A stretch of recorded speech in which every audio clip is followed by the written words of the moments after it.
Michigan Out of Doors Online is brought to you in part by...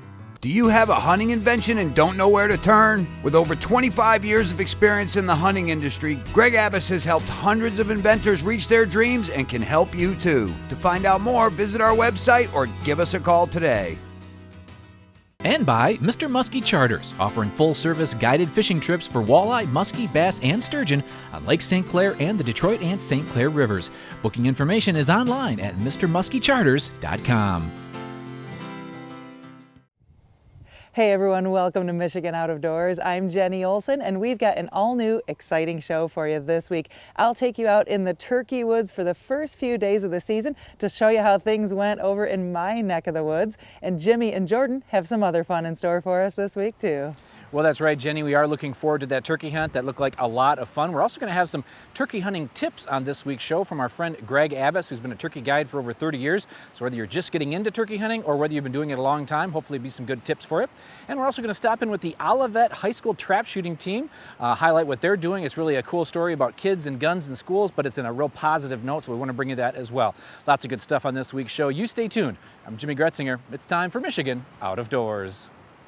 From the first spring rains to the soft summer breeze, dancing on the pine forest floor, the autumn colors catch your eyes. Here come the crystal winter skies. It's Michigan, Michigan out of doors. What a beautiful day in the woods. Someday our children all will see this is their finest legacy, the wonder and the love of Michigan. As the wind comes whispering through the trees, the sweet smell of nature's in the air. From the Great Lakes to the quiet stream, shining like a sportsman's dream. It's a love of Michigan we all share.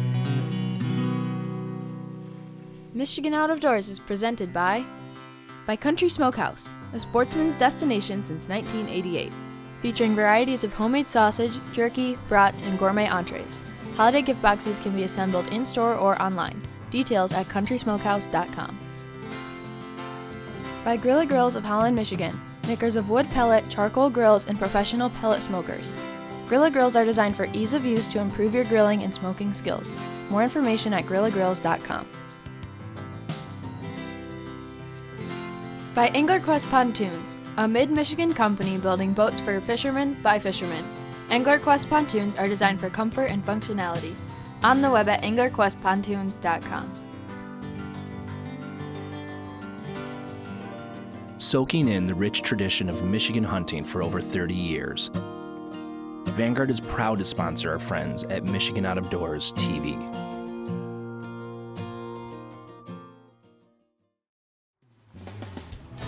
Opening day of early turkey season found me in Macomb County meeting up with Pastor Ron Meadows and his son Chad. I had a funeral to attend in the morning and couldn't make it out to the woods, but Ron and Chad had their camera in the blind as they guided their friend Gary Robb. These guys know their stuff when it comes to getting on the birds, and on Monday morning they were able to catch a great hunt on camera.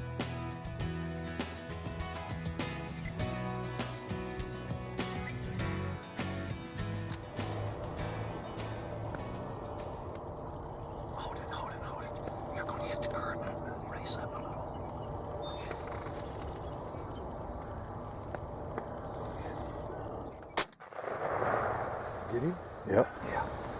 It's been a great opening morning. We even had a bearded hen come in, Gary. Yes, we did. It was cool. Yeah, one bearded Great hen. hunt. Good deal, buddy. Thank you. All right. After a great morning, I was able to meet up with Pastor Ron and Chad for the afternoon hunt. In the early season, they like to sit in one place rather than running and gunning. Ron says they've learned a lot in the time they've been hunting turkeys. Probably about 9 years ago, a friend that I actually coon hunted with at the time over in Richmond introduced me to turkey hunting.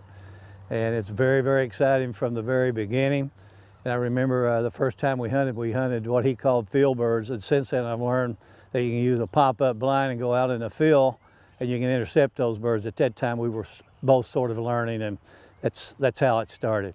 And I've turkey hunted every year since then. Well, our evening hunt didn't offer any shot opportunities, but we were able to watch a hen come through and fly up to roost for the night. The next morning, we hit the woods again. This time, Pastor Ron would be guiding Dean Wolf on his very first turkey hunt. Dean has deer hunted for many years, but never hunted turkeys. Every year at the church's wild game dinner, Ron and Chad give away a couple of guided hunts. This year, Dean was the lucky winner and was treated to an exciting morning in the blind.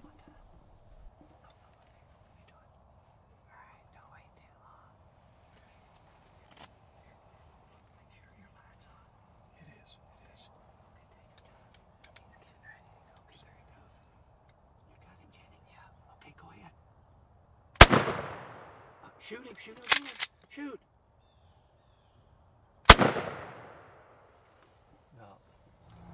We saw a bunch of jakes come in early, and then this one just snuck in off to the left, and I had a second to make a shot, and unfortunately didn't happen this time, but that's why they call it hunting. Yeah.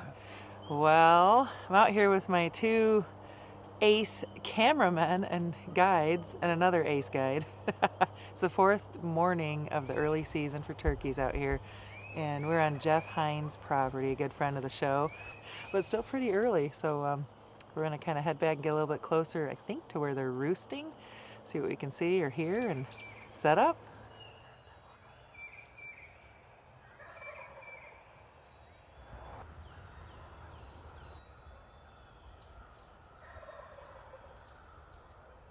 Our setup on the roosted birds didn't pan out this morning, but we heard a few different groups of gobblers out here. In all their wisdom, Gabe and Jordan recommended backing out, grabbing breakfast, and hitting the woods again in mid-morning. After our break, we were into the birds over and over again for the rest of the morning. Gabe was running the calls, Jordan was running the camera, and my job was to fill my tag. That proved to be a little challenging, but so much fun. Let's take a few minutes now to show you how our morning panned out.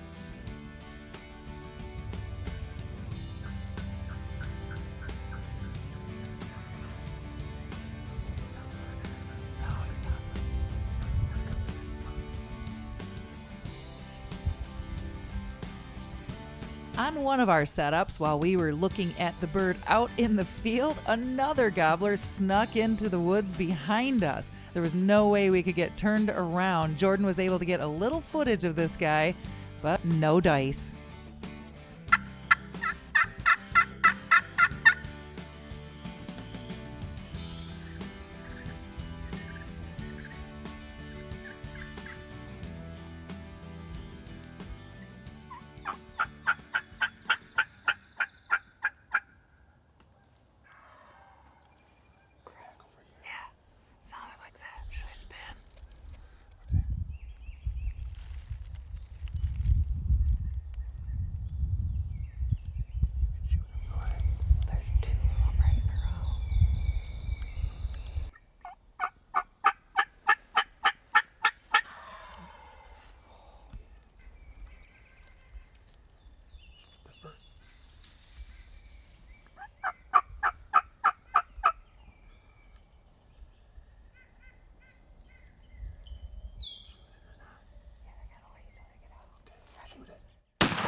That happened quickly. Whew. Gabe and I were trying to communicate as best as we could. Two birds were in a row. Could you see them both, Gabe? Yes. And I had them lined up and I couldn't shoot. And then I think when you could see them, I had a tree in the way and I didn't dare move too much. So I was waiting for him to come out in this next opening for me. Gabe's like, shoot him when you can. So he was separated enough from the other one and I just let one fly, and I'm not really sure. We're gonna have to go check it out. Nice calling, Gabe. Yeah. I didn't end up hitting that big old double-bearded bird, a swing and a miss. On the next setup, I was determined to redeem myself. We had a gobbler answering Gabe's every call. We quickly set up just off a little 2-track. Jordan was on the camera right over my shoulder, and Gabe was back behind us 20 yards or so doing the calling. This tom was gobbling like crazy. Finally, we were able to see him through the weeds and the brush, but he didn't seem to be getting any closer. He was only about 20 yards away, but we just needed him to move to the right a few more paces for better footage. Here's the aerial view of our setup. We were sitting right here at the corner of these two paths. The tom was well within shooting range over on the left side of this path. He seemed to be pretty interested in Gabe's calls, so we decided to give it some time to see if we could get him to step over to the right a few paces for better footage.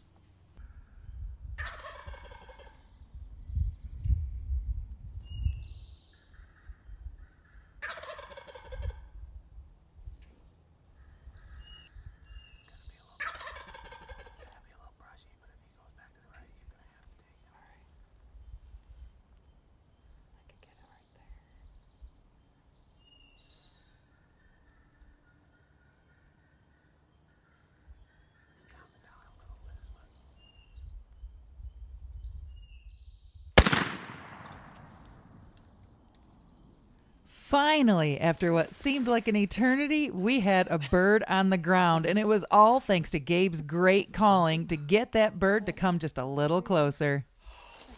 Oh. That bird made us wait and wait and wait and wait.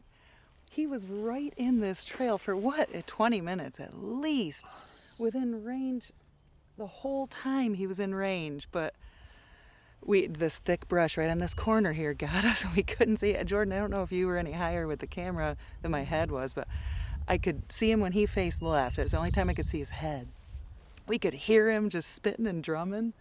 Oh, Gabe had him gobbling back to every call, but Gabe finally motioned to us and said, I'm going to start calling and moving backwards to try to draw him in, because he just hung up right on the other side of this ridge.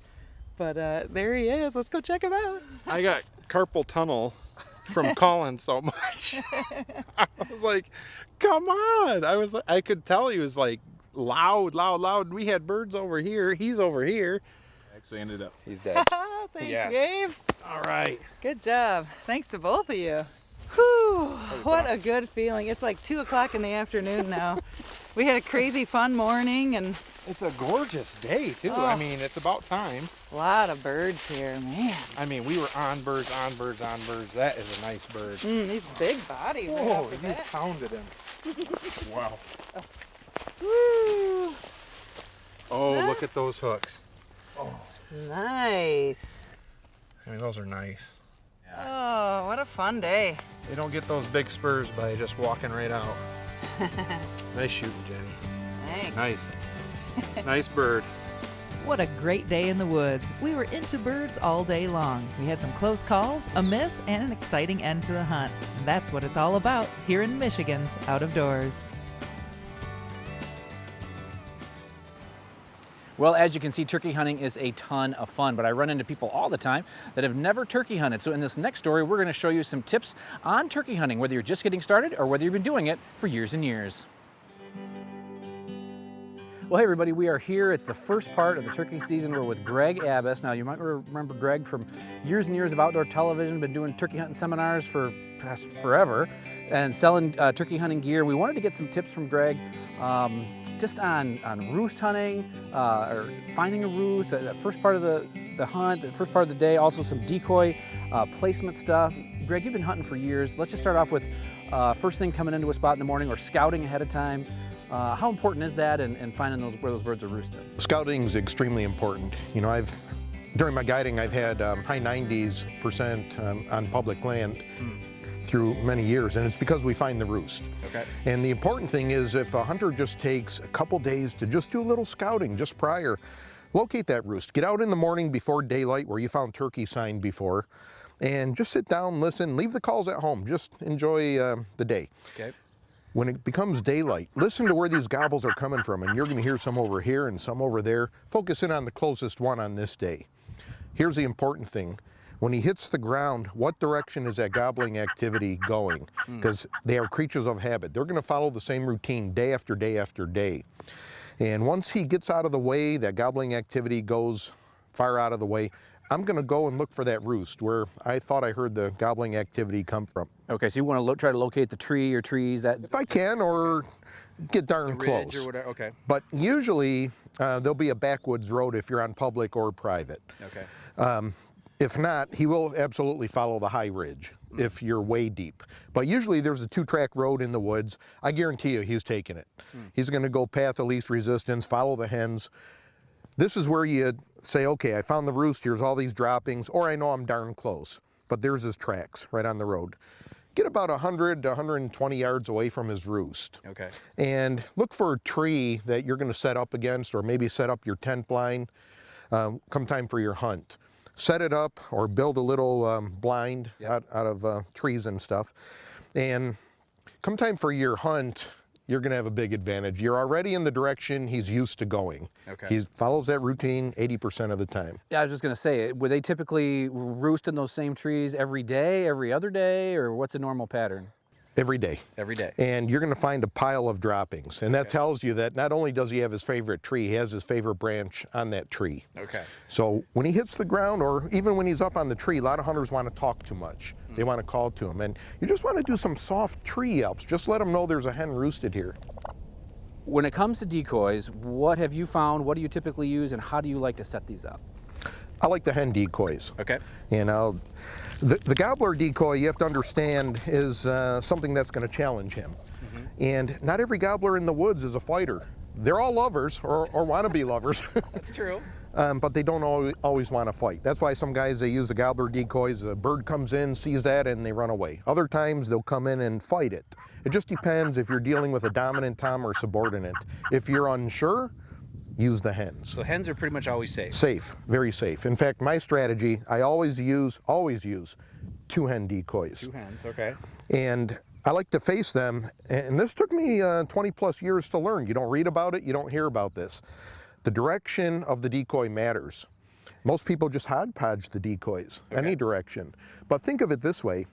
The gobbler's coming in, he's looking for that hen you're calling, he's coming in strutting, and he sees your decoy and it's maybe facing away from him or toward him. And he stops, he looks, well, she's already coming toward me, I'm gonna stay out here and strut. And you know, he may be out of gun range at that point, and he loses interest when she doesn't come, and he walks off. And you go, them decoys don't work. Yeah. Whereas, I've had that happen a few times. Right, right. Now you turn this toward you. Okay. You turn this one toward you. And what I like to do, my typical setup is, I'll put these 20 yards from me. So you got 20 out here and 20 out here, kind of a That's right, I'm creating a triangle. Okay. 20 yard by 20 yard by 20 yard triangle. Okay. Both decoys facing me. Especially if I expect that gobbler to come from back here or one of the sides. Now when he's coming in, he's looking at this. He's looking at the back side of the hen. In his mind, she's walking away from him. Okay. So he's more in a hurry to get out in front to show off, and that brings him right into gun range. And when you think about it, it's so simple, but these are things that we typically don't think of. And by putting the decoys out 20 yards to each flank, whether he comes in on the left flank, the right flank, or down the center, these hens are walking away from him. Let's give you some scenarios and let me ask you what you do. So we're state land hunting, birds are quiet, middle of the day, you're not getting many gobbles. What would you typically do? Are you going to try to move, you know, run and gun? Or you set a decoy and just lightly call? What would you do in that situation? Excellent question. I got great tactics for that. Locate the dusting bulls. Okay. And you're going to see them off the sides of the 2-track roads. Wherever there's sand and turkeys, you're going to see dusting bulls. Every single day they're going to visit them late morning and early afternoon. Okay. It's a great place to set up 20 yards away, do some light calling, and just watch, because at that time of day they don't talk much. They're going to sneak in on you. Okay. That dusting bull tactic is a killer. It's really, really good tactic. But if that don't work, late afternoon, you get a sunny day like today, sun's beating down on this dark plumage, they don't want to be out in the sun, it's too hot. That's where they go on the river bottoms and the edges of swamps. That's when you see the turkey sign in those areas. And what I like to do is run and gun. I'll take a box call because it's the loudest one, and I'll pop, pop, pop, you know, give some cuts and yelps. And I'll go about 100 yards. I'm going to follow the river system, and I'm going to call down into the river bottom.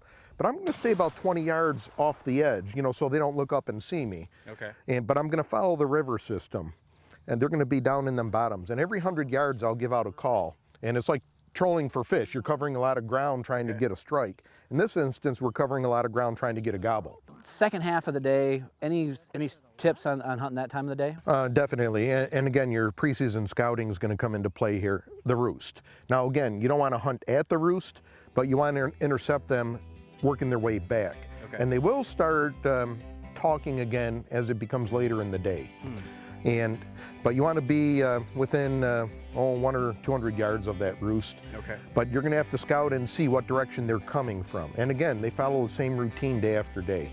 And if you're doing that later afternoon hunt, would you still use a decoy, or would you not? Oh, always. Always, okay. Oh, yeah. Okay. Yeah, give them something to look at other than you, because when they're coming in, I mean, that head's moving. They're looking for you. Okay. And you give them something else to focus in on, that's better. Well, special thanks to Greg for spending some time with us and giving us some good things to think about when it comes to turkey hunting this spring. What we're going to do now is shift gears and go to the Olivet High School trap shooting team. They are at the Bellevue Conservation Club. It's a really cool story about getting high school kids into the shooting sports.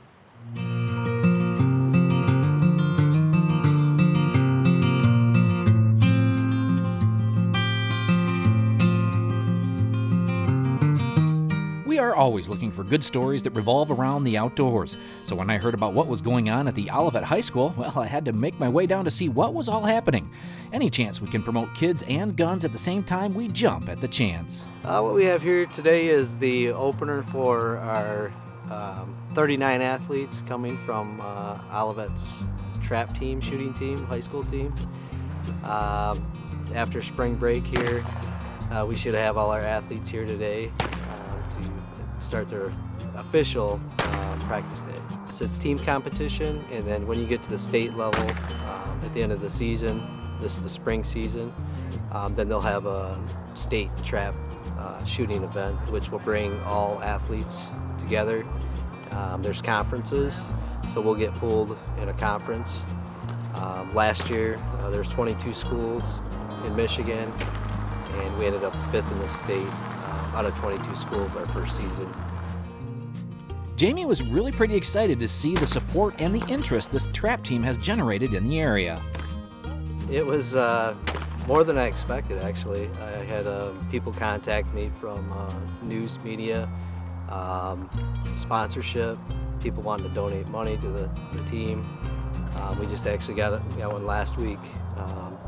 So it's seen a lot of exposure. People are wondering, where was this when I was in school? So you get a lot of kids that play video games. They don't do full contact sports. So it gets them out of the house. It's something new. It's not football, it's not basketball. It's something that they have interest in trying. And we've always had good success. Everybody's just glad to do it. One really cool aspect of this first practice of the year was just how many parents stick around and watch and support the kids. We have lots of parents that show up every week. We have anywhere between 25 and 30 shooters, and mom and dad sticks around, and it's really nice to see the support that they have. And then when we go to states, that's really nice because you see all the parents from all the schools that come out, and it's a good time for the kids, a good time for the parents, and there's a lot of support. So it's very Now, nice. do the kids coach each other a little bit too, or is it mostly? Yep, kids coach each other quite a bit actually. Okay. We've got some really good shooters on the team, and they'll help the little bit less experienced kids, and it's great to see the camaraderie, and see everybody wanting to see the other person do just as good as them. So it's very nice. Tell me what you like about this kind of shooting here. Well, I just like shooting guns. Yeah? How long you been doing this? Shooting trap, this is my first year. First year, okay. And do you do a lot of practicing then, or? Not much, just here. Okay. How long have you been shooting? 2 years. Okay, and what do you like about it? The people. Yeah? Yeah, I think it's probably the energy of the team is always so open, and even if you don't shoot good, they're always there to support you. Cool. Well, what would you say to other girls that maybe are like, "Wow, I've never done that before"? Is that something they should try? Or? Oh yeah. I've been through every sport there is possible, and this is the one I stuck with. Really? Yes. Cool. And what year are you going to be this year in school? Junior. You're a junior this year. Okay. And how'd you do last year? Oh, well, it was my first year, so not so well. Oh, okay. Well, they were saying you're a pretty good shot around here. I think they're lying. The trap shooting team is not too different from other high school club activities. It would be like the bowling team, the equestrian team. We do an all-state deal too. So we had 2 kids that were all-state last year, 2 brothers, and then we had 2 kids that placed in the top in the state. One was second, one was third. So they're in the yearbook. They get a varsity letter. The team will travel to the state meet, but for the most part, the competition between the schools happens virtually in many cases. The teams will shoot at their own facility, and the coaches will then connect and post the scores, eliminating a lot of travel costs. It's really awesome to hear a positive story about kids, schools, and guns. Thanks to all the folks who make this possible. Well, everybody, thank you so much for watching Michigan Out of Doors this week. The weather is finally starting to turn here in the great state of Michigan. It's starting to feel like spring. Make sure that you are joining us because we've got lots of good turkey hunting, lots of good spring fishing, the trout opener, all sorts of stuff happening right now if you're a sportsman in the state of Michigan. And hey, if we don't see you in the woods or on the water, hopefully we'll see you right back here next week on your PBS station. Michigan Out of Doors is presented by Greenstone Farm Credit Services, making recreational land ownership possible across Michigan and northeast Wisconsin. Begin your land financing journey at one of Greenstone's 37 locations or visit greenstonefcs.com. Michigan's hunters and anglers are essential partners to the health of the state's wildlife and habitats. The Michigan Wildlife Council is dedicated to ensuring our hunting and fishing heritage and Michigan's natural resources are preserved for future generations. By Pictured Rocks Boat Cruises of Munising, exploring Lake Superior's Pictured Rocks National Lakeshore. With its sandstone cliffs, caves, waterfalls, and lighthouses, Pictured Rocks Boat Cruises on the web at picturedrocks.com. Closed captioning provided by Marvo Mineral, makers of Lucky Buck, deer management products including minerals to supplement deer diets year-round to improve health and antler growth. When I wander far away, a dream stays with me night and day. It's the road that leads to my home state. I am a Michigan man. Changing seasons paint the scene like rainbow trout in a hidden stream. The white-tailed deer in the tall pine trees. I am a Michigan man. I am a Michigan man. Ask where I'm from and I'll show you my hands. Lord above